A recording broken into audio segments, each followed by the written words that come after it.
Olá! Na unidade 4, nós aprendemos a respeito do uso de funções na linguagem de programação Python.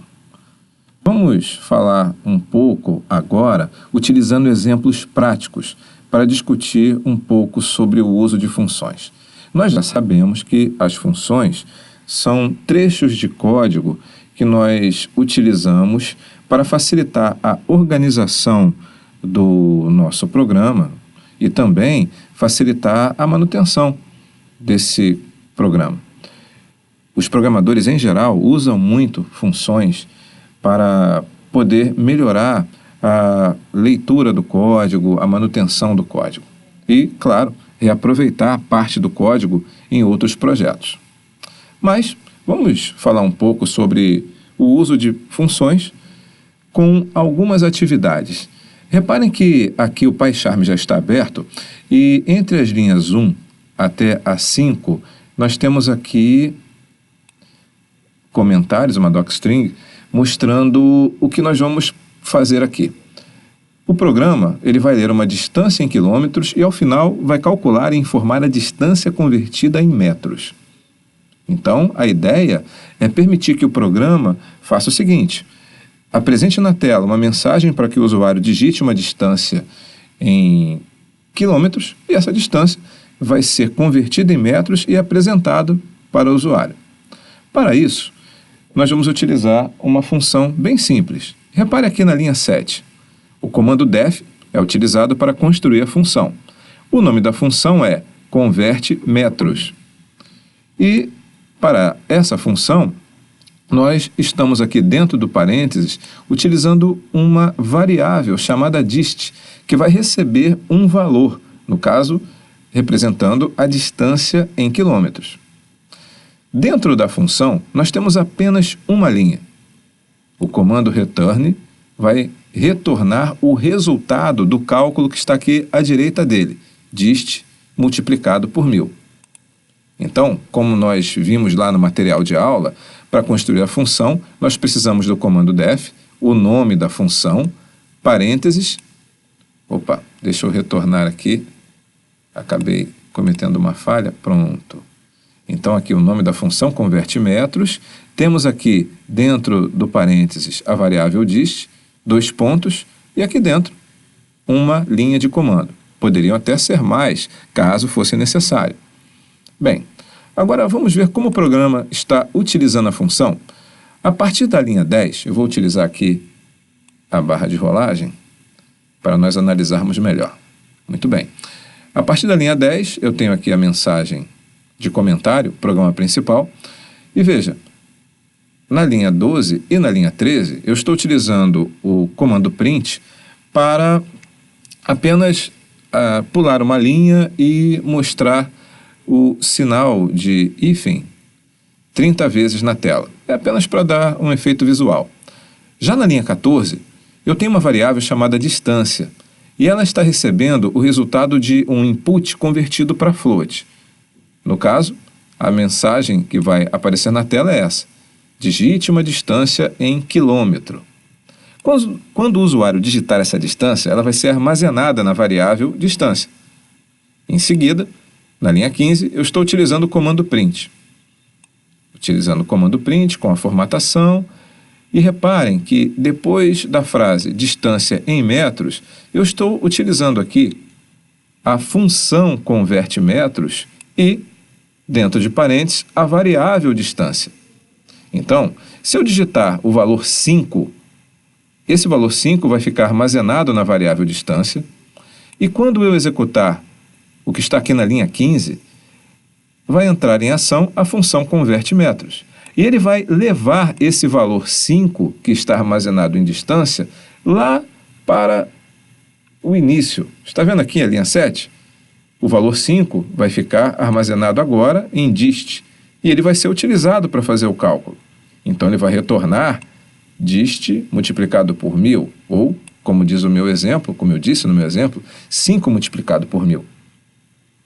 Então, depois disso, ele vai exibir na tela o hífen 30 vezes, para dar um efeito visual. Vamos ver a execução desse código?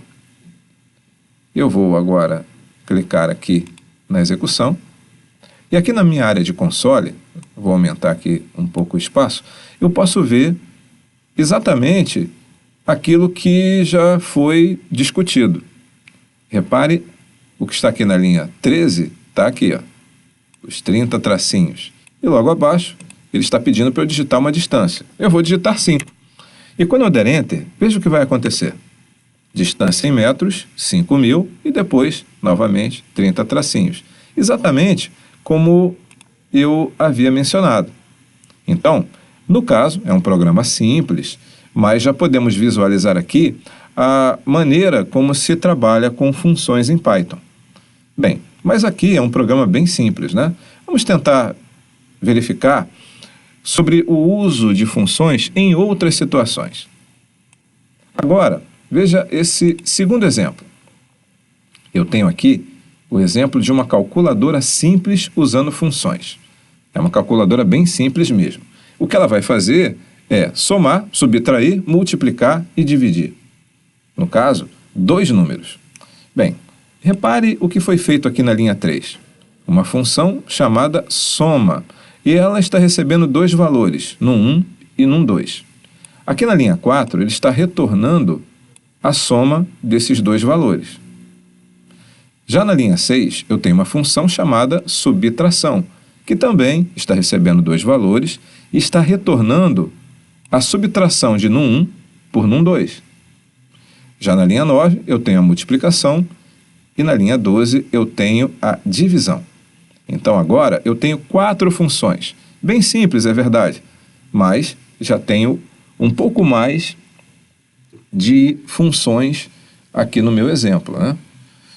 No meu programa principal, que eu posso ver aqui a partir da linha 15, vou usar mais uma vez a barra de rolagem, foi feita uma estrutura de repetição.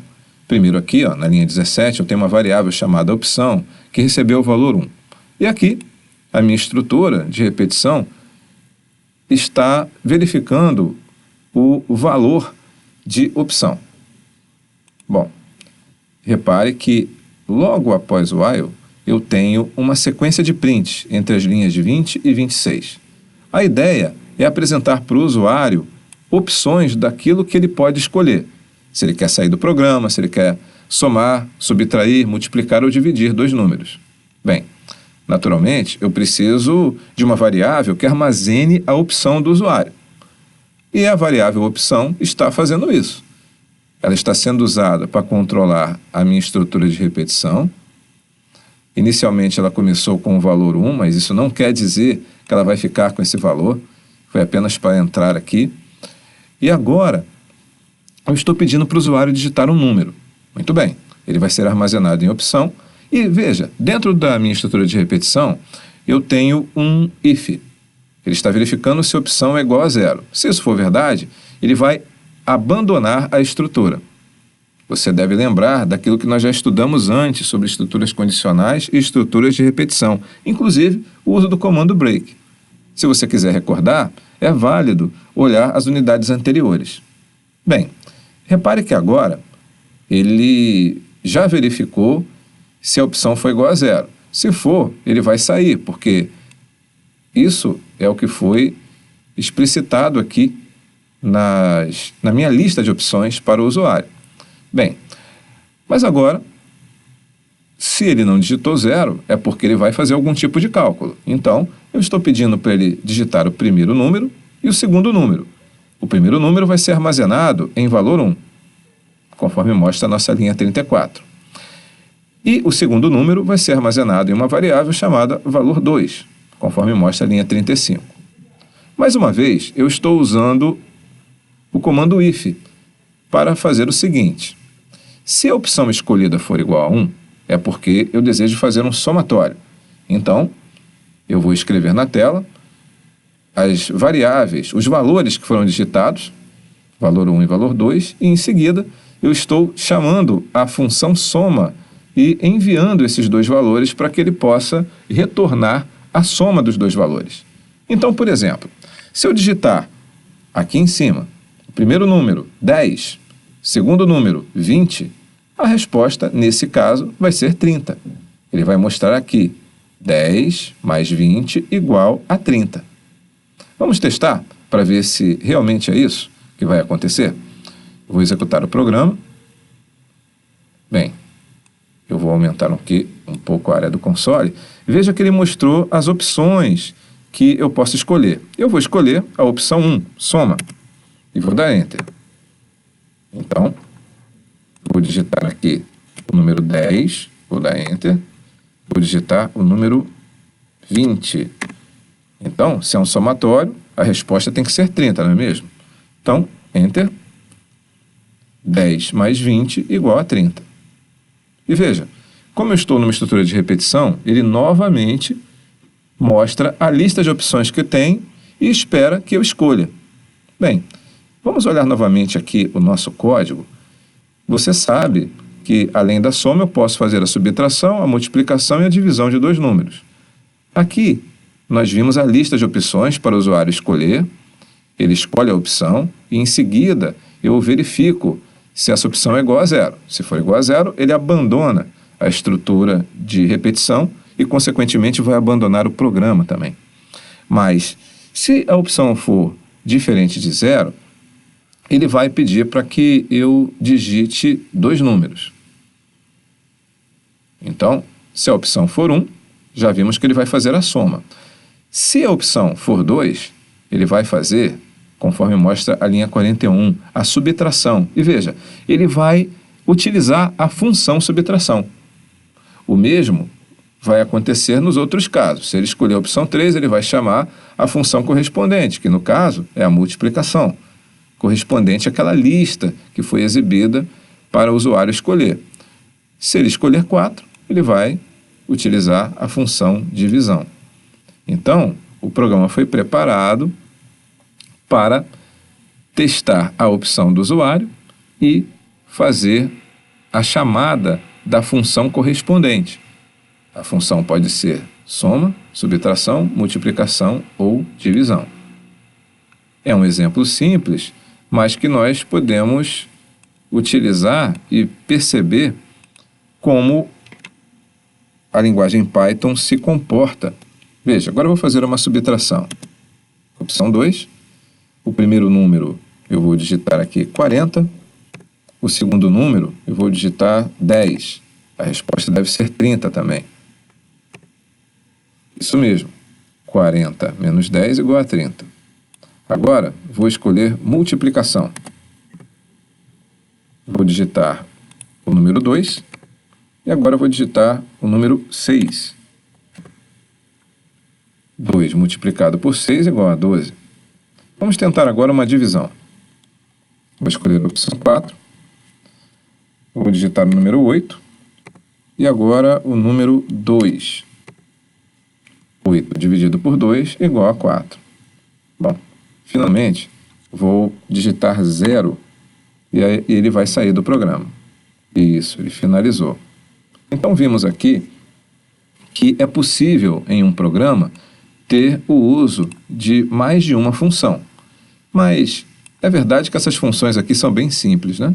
Vamos ver um terceiro e último exemplo. Veja aqui as linhas 1 a 4. Um programa que verifica se um valor inteiro é positivo, negativo ou igual a zero. Eu vou consertar aqui o enunciado. Agora ficou melhor, né? Um programa que verifica se um valor inteiro é positivo, negativo ou igual a zero. Veja que a função foi construída aqui a partir da linha 6. Ela se chama verifica valor e está recebendo uma variável valor. Veja, aqui dentro do meu def, da função, eu tenho um if. Eu estou verificando se o valor é igual, maior que zero. Se ele for maior que zero, ele vai retornar essa string. O número, valor é positivo.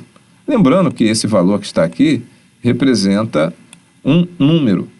Digamos que o conteúdo de valor seja igual a 5. Nesse caso, o if vai funcionar da seguinte forma. Se valor maior que zero, então ele vai retornar esse string que está aqui. No caso, ele vai retornar o número 5 é positivo. Entenderam? Bem, se o número não for maior que zero, então ele vai continuar fazendo os testes condicionais para ver se ele é menor que zero ou se ele não é menor que zero. Se ele for maior que zero, ele vai retornar que o número é positivo. Se não, se ele for menor que zero, ele vai retornar que o número é negativo. Do contrário, ele vai dizer que o número é igual a zero. Aqui no programa principal, eu preparei o programa na linha 18 para receber um número inteiro e aqui, na linha 19, ele exibe o resultado. Vamos ver como o programa vai se comportar. Mandei executar o programa. Aumentando a minha área de console, eu posso digitar um número inteiro. Vou digitar 5, conforme o exemplo que eu tinha dado antes. Vou dar Enter. O número 5 é positivo. Vou executar novamente. Agora, eu vou digitar o número 0. O número é igual a 0. Então, de fato, o programa está funcionando corretamente. Sendo que a minha função agora está um pouco maior. Dentro dela, eu utilizei um if. E o interessante, eu utilizei diferentes tipos de retorno de acordo com a condição. Então, podemos, de fato, usar funções para diversos tipos de situações em um programa na linguagem Python. Espero que você possa ter entendido e que você possa treinar o uso de funções nos exercícios.